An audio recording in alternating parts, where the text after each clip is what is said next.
Hello everyone, welcome back to another new episode of Big Boss Season 7 Malayalam. Day 10 ആണ്. Dance ഒക്കെ ആയിട്ട് 8 മണിക്ക് നല്ല കിഡിലം പാട്ടിട്ട് ഡാൻസ് ആയിട്ട് എല്ലാവരും ഉറക്കത്തിൽ നിന്ന് തന്നെ എനർജറ്റിക് ആയിട്ട് എണീറ്റ് വന്നു. നേരെ ഫോക്കസ് പോയത് കിച്ചണിലോട്ടാണ്.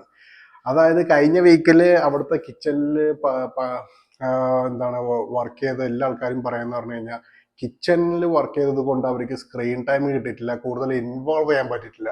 പക്ഷെ ഇത്തവണ അനീഷിന്റെ ക്യാപ്റ്റൻസിയിൽ അക്ബർ, ജിസേൽ, പിന്നെന്താണ് ബിൻസി, ഇവരൊക്കെ എന്താണ് അവിടെ വന്നപ്പോൾ ഏറ്റവും കൂടുതൽ ക്യാമറയുടെ ഫോക്കസ് ഉള്ളത് കിച്ചണിലോട്ടാണ്. ദ മോർ അട്രാക്ഷൻ കിച്ചണിലോട്ട്. കാരണം വൺ നെയിം അനീഷ്.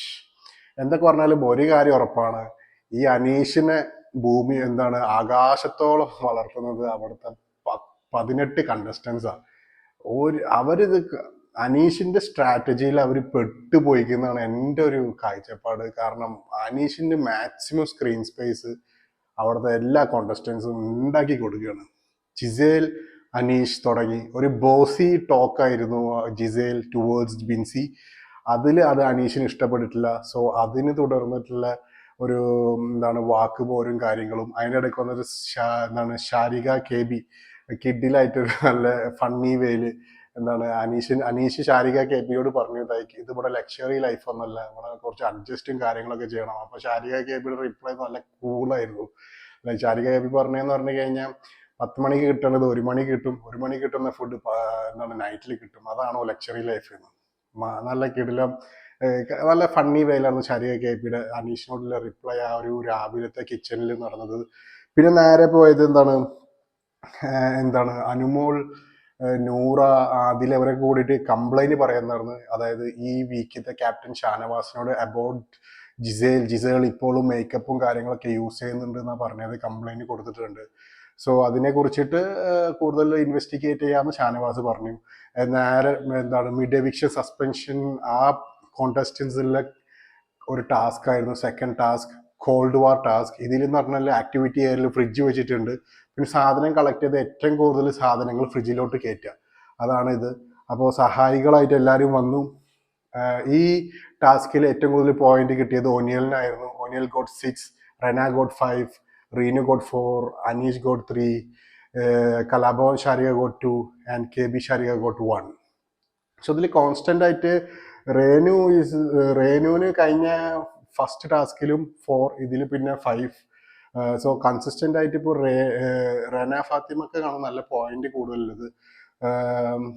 നല്ലൊരു ഗെയിമിംഗ് ആയിരുന്നു. ബിഗ് ബോസിന്റെ പണി ഉണ്ടായിരുന്നു. ലൈക്ക് കുറച്ചുകൂടി ലോജിക്കലായിട്ട് ചിന്തിച്ചിട്ടൊക്കെ ഗെയിം കളിക്കണം. എല്ലാതും എടുത്ത് കിട്ടുന്ന സാധനങ്ങളൊക്കെ ഫ്രിഡ്ജിൽ കയറ്റാനല്ല, ഫ്രിഡ്ജിൽ എന്തൊക്കെയാണ് നമ്മൾ ആവശ്യത്തിന് ഫ്രിഡ്ജിൻ്റെ ഉള്ളിൽ വെക്കുന്നത് ആ സാധനങ്ങളാണ് ലോഡ് ചെയ്യേണ്ടത്.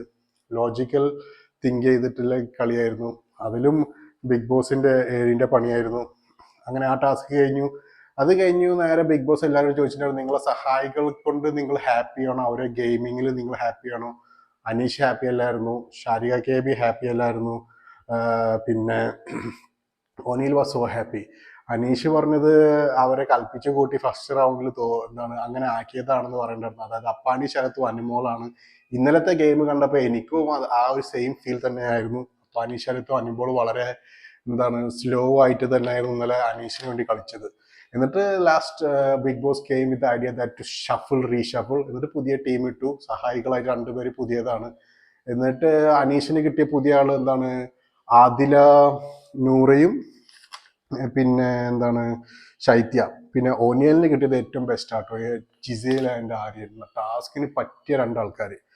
പിന്നെ ഇതിന്റെ ഇടയ്ക്ക് കാണിക്കുന്നത് നെവിന് ഓരോ സാധനങ്ങൾ അടിച്ചു മാറ്റുന്നതും തിന്നുന്നതും കാര്യങ്ങളും. അതിനെതിരെ ഷാനവാസ് വന്നിട്ടൊരു സംഭവം ഉണ്ടായിട്ടുണ്ട് കിച്ചണിൽ. പിന്നെയും focus on to kitchen because അനീഷാണ് അവിടെ. സോ ഇപ്പോഴത്തെ ഈ ഒരു വീക്കിൽ ഏറ്റവും കൂടുതൽ ഫോക്കസ് പോയിട്ടുള്ള കിച്ചണിലോട്ടാണ്. നെവിന്റെ ഇതില് ഷാനവാസ് പറഞ്ഞത് കുറച്ചും കൂടി കിച്ചൺ ക്യാപ്റ്റൻ കുറച്ചുകൂടി ഇത് കാണിക്കണം. അപ്പോ മൂപ്പരാള് അങ്ങനെ കുറെ എല്ലാ കണ്ടസ്റ്റൻസും അഗെയിൻസ്റ്റ് അനീഷായി സെയിം തിങ് തന്നെ. മോർ ഫോക്കസ്, അനീഷിന്റെ strategy is working again and again. പിന്നെ എന്ന് പറഞ്ഞു കഴിഞ്ഞാൽ നേരെ പോയത് എന്താണ് ലൈഫ് സ്റ്റോറിയിലോട്ടാണ്. ഇന്ന് 3 ആൾക്കാരാണ് കഥ പറഞ്ഞത്. ഷാരിക, കലാഭവൻ ഷാരിക, അഭിലാഷ് ആൻഡ് നെവിൻ. എനിക്ക് അത് വലിയ താല്പര്യം ഉണ്ടായിരുന്നില്ല. സോ ഞാൻ ആ ഒരു ലൈഫ് സ്റ്റോറി ഒക്കെ അവർ പറയുന്നതൊന്നും ഞാൻ കേട്ടിട്ടില്ല. എന്നാൽ ടുവേർഡ്സ് 10 മണിയൊക്കെ ആയപ്പോൾ പിന്നെയും ഈ ജിസേലിന്റെ മേക്കപ്പും കാര്യങ്ങളൊക്കെ ആയിട്ട് ജിസേൽ അനുമോളായിട്ടുള്ള ഒരു ബിഗ് ക്ലാഷ് ഉണ്ടായിരുന്നു. ലൈക്ക് അവർ Anumol was saying that Gizele is still using foundation and all. അതിനുള്ള ടിഷ്യൂ പേപ്പറും കാര്യങ്ങളൊക്കെ കാണിച്ചു തന്നിട്ടുണ്ട്. ബട്ട് ജിസേൽ ഉറപ്പിച്ച് പറയുന്നുണ്ട് she is not using. But still I think Gizele is violating the rules. So every woman was against Gizele towards the നൈറ്റിൽ. എന്നിട്ട് ലാസ്റ്റ് ഒരു 1:30-2 മണിയൊക്കെ ആകുമ്പോൾ ജിസേൽ ബിഗ് ബോസിനോട് ഡയറക്റ്റ് പറയുന്നതാണ് she hasn't taken anything, she is not using any foundation makeup and all. But ജിസേലിനെ കാണുമ്പോൾ Gizele is still using something. Gizele ഇപ്പോഴും എന്തൊക്കെ സാധനങ്ങൾ ഉപയോഗിക്കുന്നുണ്ട് അതോടൊക്കെ ഹിഡൻ ആയിട്ട് വെച്ചിരിക്കുകയാണ്. എന്തായാലും വരും ദിവസങ്ങളിൽ വളരെ എന്റർടൈൻമെന്റുള്ള കാര്യങ്ങളായിരിക്കാം. Towards the end potato chips ഉണ്ടാക്കിയിട്ട് നെവിൻ കള്ളൻ പരിപാടികൾ നടത്തുന്നുണ്ട്. സംഭവം സൂപ്പറായിട്ട് കള്ളത്തരം ചെയ്യുന്നുണ്ട് നെവിൻ വീട്ടിൽ, ഒരാൾ അറിയുന്നില്ല. കൊള്ളാം, എന്റർടൈനിങ് ആണ് നെവിൻ്റെ ഈ സംഭവങ്ങൾ.